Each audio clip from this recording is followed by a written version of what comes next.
Hello दोस्तों, welcome back to my channel. उम्मीद है आप सब बढ़िया होंगे। करवा चौथ है तो सबको करवा चौथ पर मेरी तरफ से हार्दिक शुभकामनाएं। तो चलिए करवा चौथ की व्रत कथा शुरू करते हैं। महिलाओं के अखंड सौभाग्य का प्रतीक करवा चौथ व्रत की कथा कुछ इस प्रकार है। एक साहूकार के 7 लड़के और एक लड़की थी। एक बार कार्तिक मास की कृष्ण पक्ष की चतुर्तिथि को सेठानी सहित उसकी 7 बहुएं और उसकी बेटी ने ये करवा चौथ का व्रत रखा। रात्रि के समय जब साहूकार के सभी लड़के भोजन करने बैठे तो उन्होंने अपनी बहन से भी भोजन कर लेने की कहा। इस पर बहन ने कहा, भाई अभी चांद नहीं निकला है, चांद के निकलने पर ही उसे अर्घ्य देकर ही मैं आज कुछ भोजन कर पाऊंगी। साहूकार के बेटे अपनी बहन के बहुत ही प्रेम करते थे। उन्हें अपनी बहन का भूख से व्याकुल चेहरा देखकर बहुत ही दुख हुआ।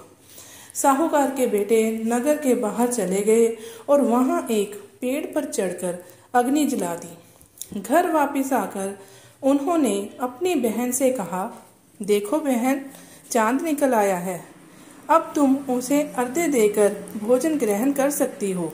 साहूकार की बेटी ने अपनी भाभियों से कहा, देखो चांद निकल आया है, तुम लोग भी अर्घ्य देकर भोजन कर लो।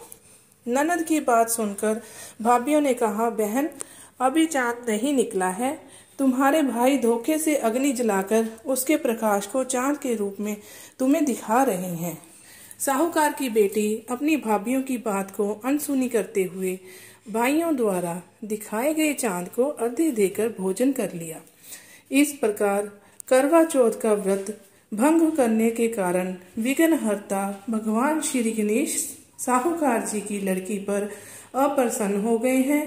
गणेश जी की अप्रसन्नता के कारण उस लड़की का पति बीमार पड़ गया और घर में बचा हुआ सारा धन उसकी बीमारी में लग गया। साहूकार की बेटी को जब अपने किए हुए दोषों का पता चला तो उसे बहुत ही पश्चाताप हुआ। उसने गणेश जी से क्षमा प्रार्थना की और फिर से विधि विधान पूर्वक चतुर्थी का व्रत शुरू कर दिया। उसने उपस्थित सभी लोगों का श्रद्धा अनुसार आदर किया और तदुपरांत उसने आशीर्वाद ग्रहण किया। इस प्रकार उस लड़की के श्रद्धा भक्ति को देखकर एक दंत भगवान श्री गणेश जी ने उस पर प्रसन्न हो गए और उसके पति को जीवन दान प्रदान किया।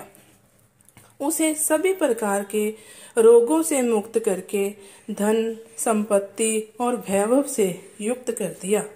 कहते हैं कि इस प्रकार यदि कोई मनुष्य छल कपट अहंकार लोभ लालच को त्याग कर श्रद्धा और भक्ति भाव पूर्वक चतुर्थी का व्रत को पूर्ण रूप से करता है तो वह जीवन में सभी प्रकार के दुखों और क्लेशों से मुक्त होता है और उसे सुखमय जीवन प्राप्त होता है। उम्मीद करती हूँ कि आपका व्रत भी संपूर्ण हो जाए और सभी दुखों से दूर आपका व्रत संपूर्ण हो पाए। जय श्री गणेशाय नमः।